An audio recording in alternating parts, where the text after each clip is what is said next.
Welcome back, everyone, to NFL Talking Points. I am your host, Joseph Gardner. Today is January 1st,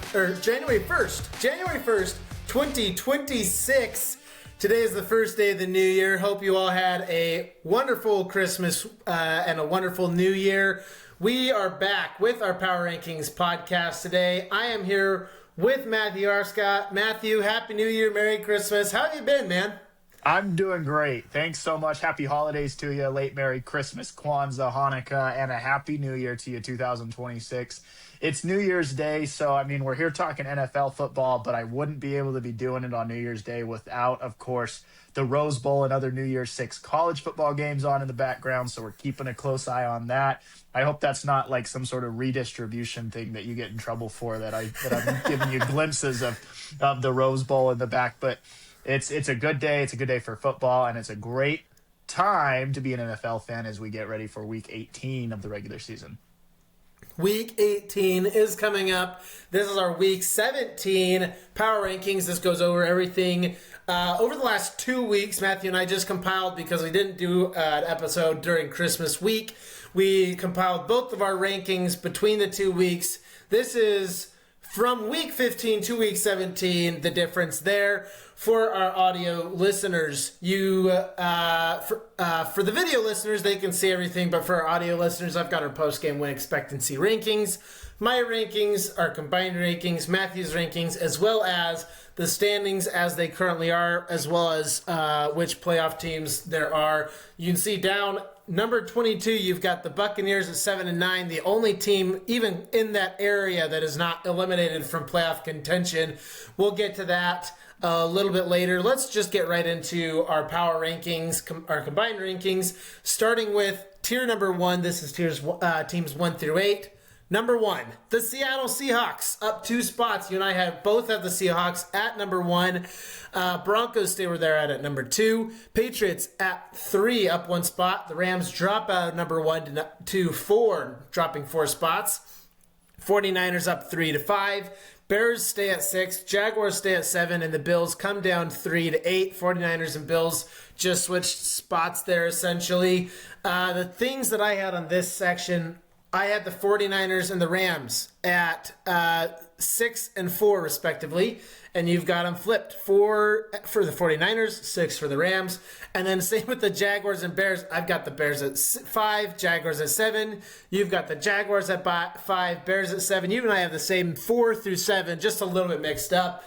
And for the most part, this is a pretty even tier. Anything you got on this section, Matthew? Totally. We got to talk real quick about 49ers and Seahawks in the upcoming week. I know that we'll probably do it here in a bit, but both of those teams playing for important spots in the NFC seeding contention for the playoffs, and both of them are on the rise. That's the point that I want to point out here. Both of them are going up right now. Both of them are on a hot streak. Of course, if San Francisco wins that, they clinch because they would be 13-4. Seattle would be 13-4 as well, but they would have the tiebreaker over them. I don't know if that's something you want to go over now or here in a bit. We'll go over that just at the end of our power rankings, go over all the playoff implications. But yeah, Matthew, you mentioned something to me really quick. I think it'd be good to talk about that right now. The 49ers, you said if they just win all of their home games, they win the Super Bowl. Explain that to me. Yeah, so something that I saw a couple weeks ago, 49ers end the season with 3 home games, right? So before their home game, I think 2 weeks ago, was against the Indianapolis Colts, which, unfortunate for me as a Colts fan, that was a really bad game as the Colts, being able to watch the Colts there. But anyway, 49ers last 3 home games, or last 3 games all at home. If the 49ers won all 3 games, which they have their third against Seattle this upcoming Saturday night, that means that they would be the number 1 seed in the NFC playoffs. They would earn the top spot there in the NFC, which means that no matter what happens throughout the playoffs, as long as they win, they continue to host at home. Then, ironically enough, where is the Super Bowl being held this year? At San Francisco. So, in a technicality of weird sorts, as of 2 weeks ago, as long as San Francisco continues to win at home every game, they would play all the way to the Super Bowl and the Super Bowl at home and be national champions. I love that. I didn't even think of that, and I think you were talking about it 2 weeks ago. I just don't think we mentioned it on the podcast. So I'm glad our listeners get to learn that, because that is mind blowing. Just win all your home games and you win the Super Bowl. Just kind That's of it. Is kind of crazy. Probably the first time that's ever been set up in NFL history. So talk about a talking point there. Absolutely. Right? Yep. So, okay, let's move on to tier 2. Chargers up 1-9, Texans up 1-10, Eagles up 1-11. Who's got a drop for all these teams to come up? The Packers are dropping 3. Both you and I have the Packers at 12. Lions stay where they're at 13. Ravens stay at 14. Steelers up 1-15, and the Panthers, you and I raise up together, up 3-16. For me, the biggest thing in this one, I had the Packers at 12 2 weeks ago. You had the Packers 11, 10, 9, 8. You had the Packers at 7 2 weeks ago. You had to drop them 10 now, or 6 spots. You dropped the Packers 6. Now we're all settled at 12. That's really the biggest drop for me. Really the biggest shock for me in this scenario. Anything you have on this section? No, just unfortunate to see the Packers and then another team that I really like that we'll talk about in tier 3. These are just 2 teams, but we'll focus on the Packers here, that have just been plagued by injuries. And as we roll into the season finale this upcoming week, interesting to see that all of the teams in the top 2 tiers, correct me if I'm wrong as I look at this, but all of the teams in the top 2 tiers are still in playoff contention, with the addition of that singular team that you had mentioned at the beginning of the episode that's in tier 3. All 16 teams here in playoff contention. That's kind of how I think it should be as we roll to the end of the season, right? So that tells us that we're doing a good job with our power rankings to a certain extent, right? Maybe some contingencies in the order of how they go, but at least as we roll into the last week of the season, the top half of the league are the teams that are the best teams and are the teams that are playing for or in playoff contention. There is one team in our top 16 that is eliminated, and that is the Lions. The Lions, who we have at 13, are eliminated. The Bucks, who we'd have down at 20, are still in it. And that kind of tells you where this NFC South really lies in the grand scheme of things. The Panthers at number 16, who is 8-8 right now, are barely holding on to a playoff spot. Absolutely insane that the Buccaneers, who are 7-9 right now, could go to the playoffs with a losing record. Have a home game. It's totally absolutely crazy to me. So anyway, that's just the NFC South. That is how that has operated for the last few seasons. And we thought that the Bucs with Baker Mayfield, the way they were rolling at the beginning of this season, were going to show something else. Let's talk about them in tier 3, though. Absolutely. Tier 3 starts with your Colts. This is the first week in 9 weeks that you and I have had a difference of opinion on the Colts. I dropped the Colts 2 spots. You dropped the Colts 4, and they end up coming down only 2 spots, 2-17. Cowboys down 1-18. Vikings down 1-19. Buccaneers, even though they haven't done anything but lose, are up 3-20 just because of the teams around them. The Falcons are up 4-21. Dolphins down 1-22. Saints up 2-23 with their winning streak, and the Bengals down 3-24. The thing that I got to focus on, at least to start, is this Indianapolis Colts team. Just so many injuries. Sauce Gardner's been out. Daniel Jones has been out. And it's been fun to watch Phillip Rivers, but they've gone through a gauntlet of teams the last couple weeks. Just really good teams that they're facing, and they just don't have quite the same firepower that they had before all these injuries happened. Anything else you have on your Colts? Yeah, it's just an unfortunate situation. Indianapolis Colts have been either on the cusp of the playoffs, just outside of the playoffs, or a first-round loss for what feels like 10 years in a row now. They can't get it done in the division, something I've mentioned on this podcast before, on this show before. The Colts, yes, plagued with injuries. I think that their injury is a little bit, I wouldn't say more impactful than that of the Packers, but definitely in a way that the Packers haven't lost their starting quarterback, who has been playing really well this year, to an extent that the Colts have lost their quarterback, right?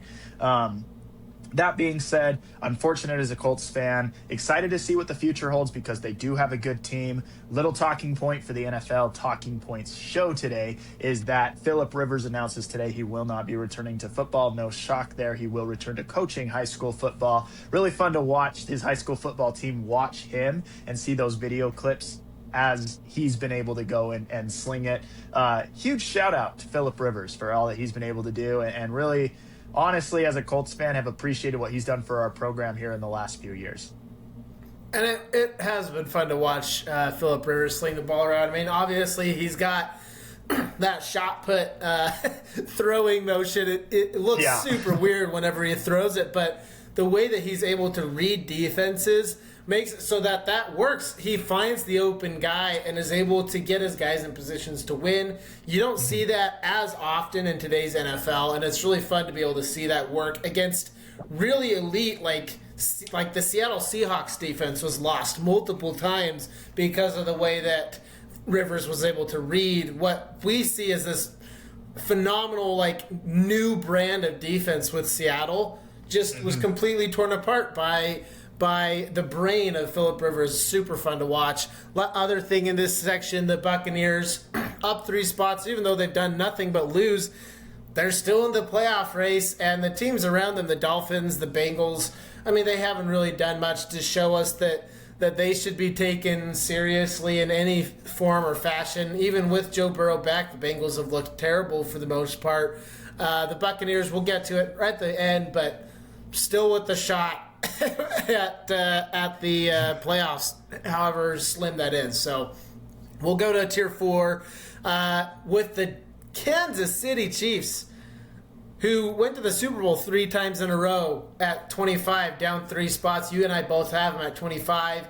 The Commanders at 26. You and I are the same there. We both have the Titans up 2 spots to 27 as well. This is where we change a little bit from you and I matching. But 28, Browns up 3 spots.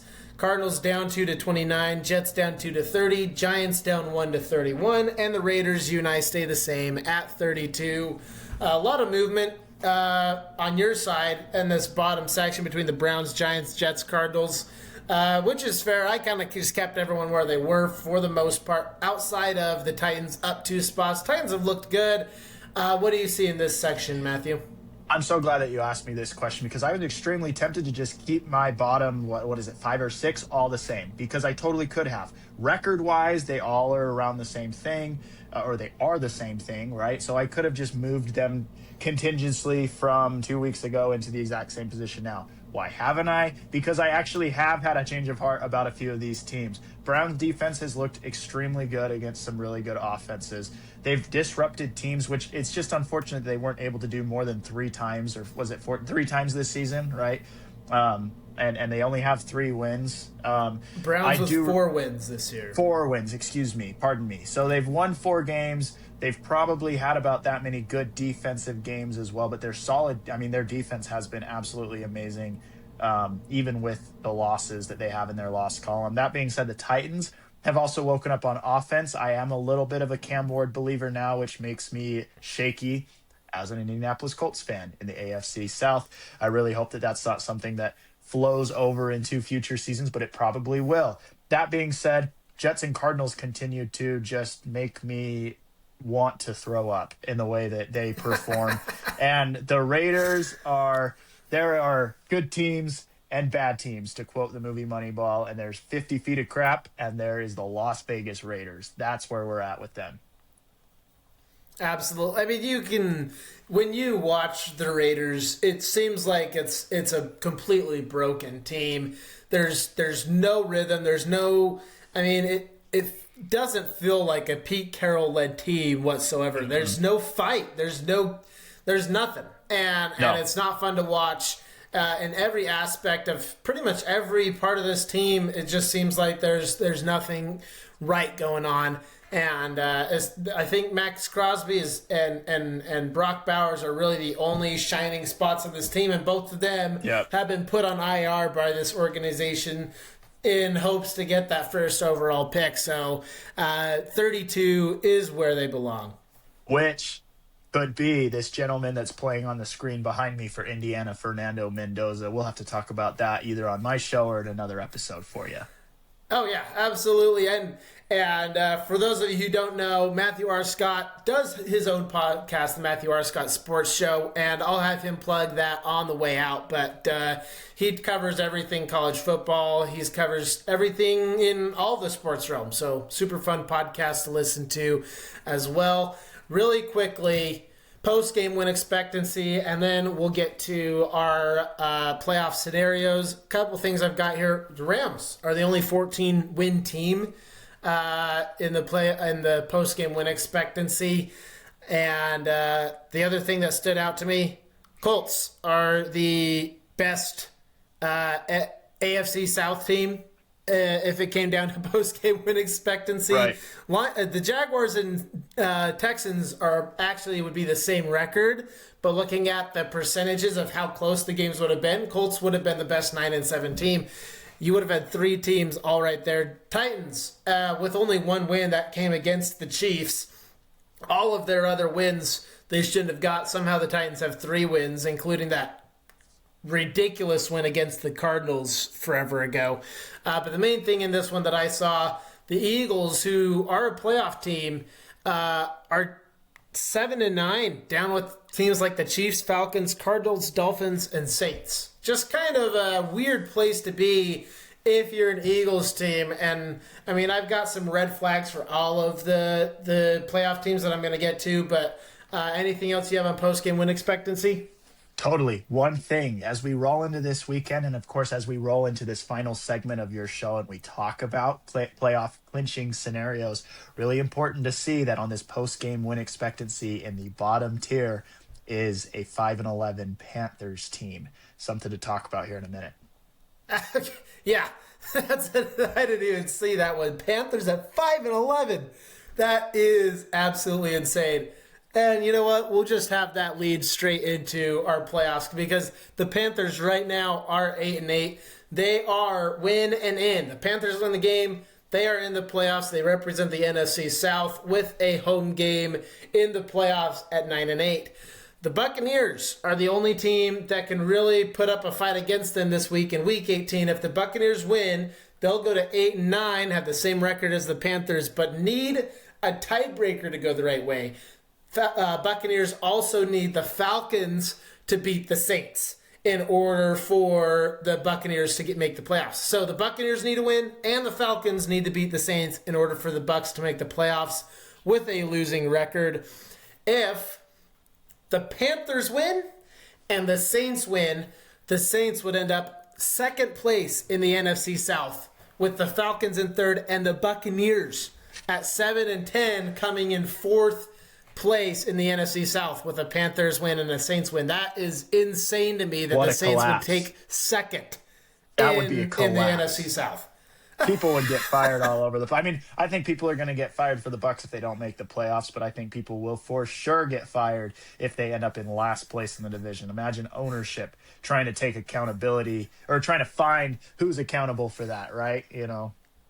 Last place in a division like the NFC North, like where the Vikings are at 8-8, you could totally see where some things could go wrong. But to go last place in this NFC South would be insane, especially as a Bucs team that went to the Super Bowl just less than a few years ago. So, and then secondly, in the AFC side, Ravens and Steelers play each other in Week 18. In Pittsburgh, Steelers are 9-7. Ravens are 8-8. So the Steelers have a tough decision whether or not they want to go 10-7 and miss and go to the playoffs and exit the playoffs in the first game, or if they want to finish 9-8, right on the Tomlin line of 9-8 with the winning record and just miss the playoffs. Steelers kind of have to decide. First round playoff exit or 9-8 perfect right over the 500 line.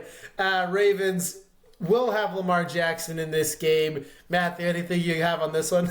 Yeah, this Steelers situation is what we call a Colts conundrum because it's the same thing, borderline in or out of the playoffs. If you get in, then guess what? You're probably going to be out the first week anyway. As a fan, do you want to see that? Or would you rather see a little bit higher of a pick? And people go, oh, the picks don't matter. The picks don't matter. Oh, yeah, I would want my team to win and make the playoffs and fight for a playoff spot 100%. But just remember, the Colts just being out of the playoffs last year is what got them up a few spots and able to draft Tyler Warren, tight end out of Penn State, who has been absolutely killer for them this season. So it does. It has implications either way. Just something to mention, Baltimore has to win. If for some crazy reason this game ends in a tie, it will go to Pittsburgh. Pittsburgh winning will also, of course, seal that for the Steelers. This should be, I think, a really good game, and I'm picking the Steelers in this one. Take the Ravens out of the playoffs. So, okay, last thing I've got. Some red flags for each team that's in contention. And I'm just going to go through this. Matthew, I'm going to have you maybe just pick one or two that stand out to you. The Seahawks have 28 giveaways. It's the second most in the entire league. They give the ball away more than anyone else but one team. The Bears are averaging 357 yards per game. That's 28th worst. Eagles are averaging a 29.2 3-and-out percentage. It's worst in the league. The 49ers have 18 sacks so far this season. It's 32nd. They're the worst at getting to the quarterback. The Rams have allowed 29.4 points per game since week 13. It's 28th in the league. Their defense is giving up a lot of points. The Packers have 23 points off of takeaways throughout the entire season. It's 31st. They don't get the ball, they don't take away the ball, and when they do, they don't score off of it. The Panthers have a negative 67 point differential. That's 23rd in the league. The Buccaneers are 1-7 since week 10. That's 30th worst record since week 10. That's the NFC. I'll just see what you think about the NFC there. Anything that stood out to you on that? Yeah, you know what? There's actually a few. I'm going to go through just a few of those that stand out. Some of those don't worry me as much. 3-and-out by the Eagles doesn't worry me too much. I think the Eagles are going to be able to get it done no matter what. I know that there's so many question marks around their offense, but no. Green Bay's defense is supposed to be their saving grace this season, and with all of the injuries that they've been dealing with, I think that defensive statistic is a big red flag to me. I think both the teams in the NFC South, no matter who gets in, that's going to be a struggle for them. 1-7 in the last 8 for the Tampa Bay Buccaneers is extremely difficult to be able to bounce back from it and win multiple games. Maybe they'll win their first round matchup. I don't think that 1-7 in the last 8 shows that they have the consistency to be able to make a deep run into the playoffs.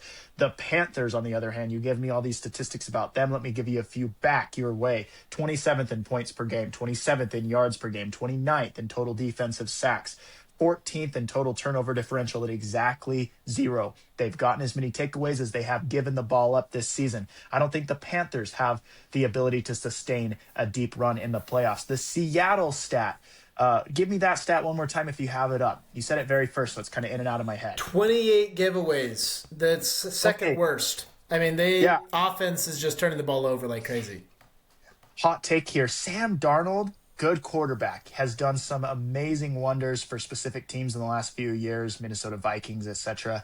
But I think that there's some inconsistency there. This is where your beautiful nature of a beautiful regular season record is really put under a microscope, and scrutiny is really brought into play here as we look at these red flags. That's why we talk about them, right?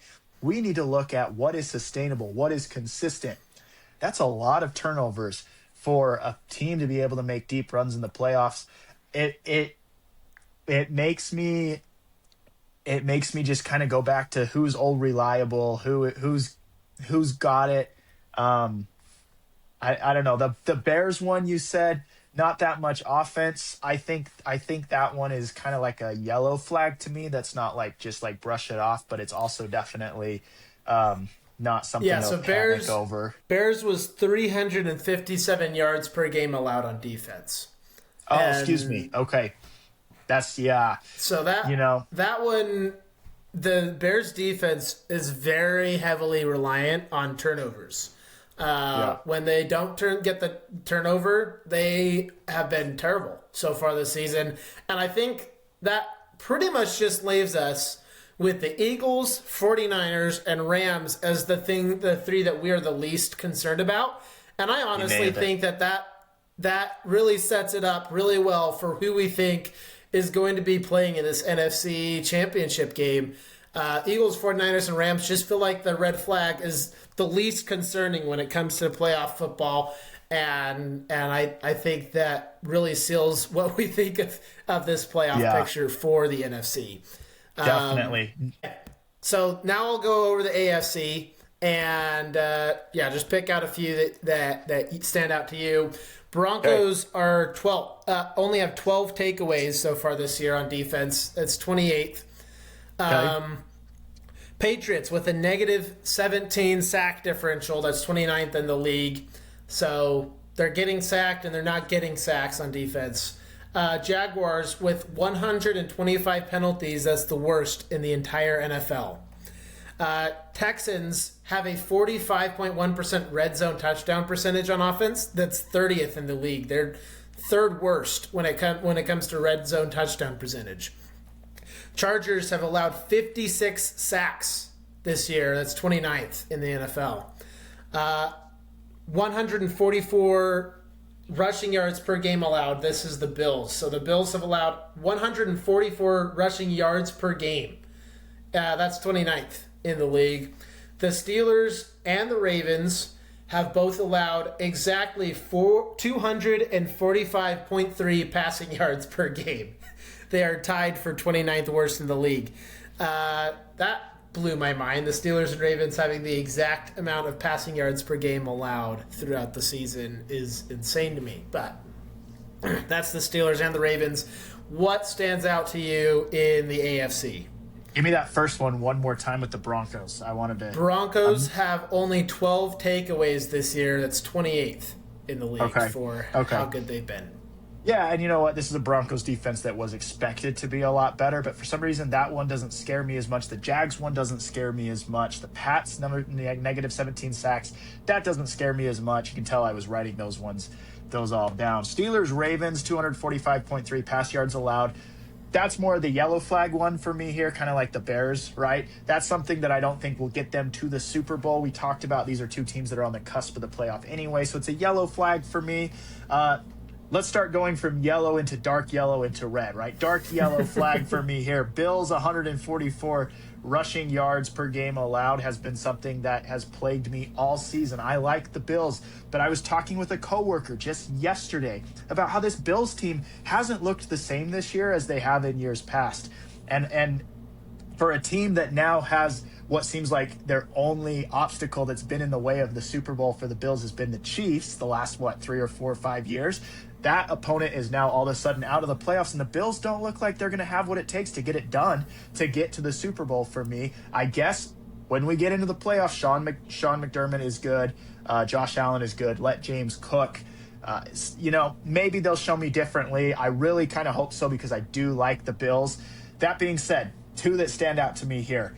Chargers, 56 sacks allowed as the 29th worst in the league. This offensive line after Joe Alt's injury has been absolutely plagued like it's 1350 medieval England. It is absolutely so gross to see Justin Herbert get blown up so many times, but they do continue to get it done. I wonder how that's going to affect their offense going into the playoffs. Jim Harbaugh is going to have to adjust maybe a little bit as he's had to try and adjust the last few weeks. I just see that one as a red flag because you never know. First week of the playoffs, you may have Justin Herbert get sacked from the right angle and he's done. And then he's done until, if he gets a bad enough injury, into a little bit next year. This is a guy that they rely on heavily and he can't be protected right now. Big red flag there. I think the biggest red flag for me has got to be the Texans, 45.1% in the red zone this season. If they are able to make some noise in the playoffs, it's going to have to be done on offense, not just defense. And I don't like that statistic there. That's my number one biggest red flag. I should mention, though, despite saying that I don't really care too much about the Jacksonville penalty thing. I do kind of worry about how they're going to perform in the playoffs. I wanted to mention, though, Jacksonville has the opportunity not only to clinch the AFC South division title this weekend, but also the AFC's #1 seed.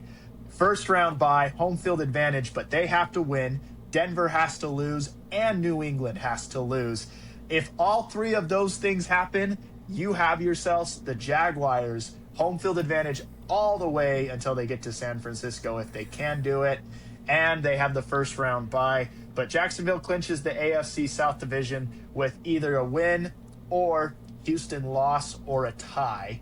So really good looking for the Jaguars right now. And then, that Houston offensive performance in the red zone, big red flag. Hope that answers all your questions. Absolutely. Yes. And I think recapping all of that, I'm totally with you. It feels like the red flags for the Broncos and Patriots just feel so minimal compared to what their teams have shown all year. They're both 13-3 teams. It feels like those are not things that are going to really nip you in the bud per se in the playoffs. But the stuff like the sacks and the rushing yards against good teams, that can get you killed in the playoffs against good teams that have better defensive lines, who have better offensive lines and running backs. For me, the Chargers and Bills just have the biggest red flags for me as well. The Jaguars with 125 penalties is interesting to me because I think Liam Cohen has been a phenomenal coach there in Jacksonville. I think he's a huge reason that they are 12-4 right now. But 125 penalties, that will absolutely get you killed in a playoff game. Those are the type of things that the Chiefs and the Patriots and all these other previous dynasties are able to. That's one of the ways that they stay consistent is through not having penalties. Disciplined teams that are not hurting themselves when they don't need to, right? So for me, Broncos, Patriots, I'm not too concerned about. The Steelers and Ravens, I'm with you. Kind of a yellow flag, allowing a lot of the passing yards, but I wasn't expecting either of those teams to go very far in the playoffs this year anyway, unless maybe Lamar Jackson goes nuclear. For me, the ones that I'm concerned about, Texans, Chargers, Bills, which would leave us with Broncos, Patriots, and Jaguars, the three that we think are probably going to be in the AFC divisional game, or conference game. So, lastly, really quick question for you. If you had to pick an NFC conference matchup and an AFC conference matchup, what would you pick at this point? I didn't ask you this before. This is kind of on the spot. No, what for sure. What are you looking at? I'm going to pull up the playoff picture here real quick, just so I don't say two teams that are on the same side of the current playoff picture, if you know what I mean. I get you. I'm thinking right now. Let's look at. As of right now, I mean, I want to say teams that are scary to me in the NFC do include the San Francisco 49ers. I genuinely think that they get it done against the Seahawks here this weekend. I think the Seahawks. I have thought that the Seahawks have done extremely well this season, and any other week I would have picked the Seahawks, but for some reason I feel good about the 49ers. I really like the Rams. I think those are two teams. And then we talked about how the Eagles, those three teams don't really have too many they don't have too many red flags as of this point in time. I think the Niners win this weekend and get the #1 seed. And I think that they end up playing Philadelphia in the NFC Championship if the seeding works out in the right way. So, sorry, I had to kind of think about that one and analyze that in my head a little bit. I like Philadelphia, San Francisco in the NFC Championship. I have 49ers, Rams. I've got San Francisco, LA. The Battle of California, two NFC West teams. I think either way, it's going to be a really good game when it gets there. I think if it's 49ers, Rams, it's an offensive heavy battle. And if it's 49ers Eagles, look out for the Eagles because they've got a really good defense. And this Rams defense, or this 49ers defense, has some inconsistencies to it with all the injuries that they've suffered. So should be crazy in this NFC. For the AFC, I'll give you my pick right now. I've got the Broncos at the Texans. I think this Texans defense, while we did say that their offenses does have these struggles in the red zone, they have improved in the last couple weeks, and their defense is absolutely Super Bowl caliber. I believe that's the way that the Broncos defense is as well, even with their low amount of takeaways. Teams just aren't really putting the ball in a place for takeaways because they know where the takeaways are going to happen through Pat Surtain. So they're not even throwing that way for the most part. For me, I've got the Broncos and the Texans in the AFC Championship game. What say you, Matthew? Yeah, here, wrapping things up. I also like the Broncos a lot. I don't see any reason right now why it wouldn't be Broncos-Patriots and an AFC final matchup. 1 seed, 2 seed. There's nothing that says any different to me right now. Jacksonville is pretty scary, but I've seen inconsistencies in the AFC South this season that make me think otherwise. Sleeper team, though, have to go with the Buffalo Bills getting it done somehow in the playoffs, which would knock Denver probably out according to how it's matching up right now. So either Denver, New England, or Buffalo, New England would be an incredibly fun AFC East matchup in the AFC Championship. I love that. The Bills have really had their kryptonite with the Chiefs, and the Chiefs aren't in it this year. So who's to stop Josh Allen and the Bills from going all the way? Yep. Matthew, thank you so much for joining me on NFL Talking Points for our Power Rankings pod. Anything you want to plug on the way out? Matthew Arscott Sports Show. Go check it out wherever you get your podcasts.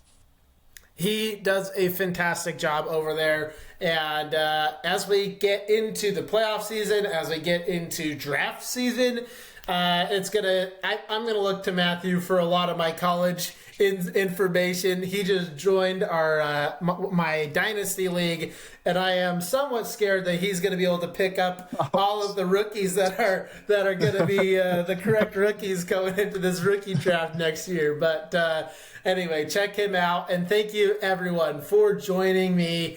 It's been a pleasure to do this Power Rankings podcast.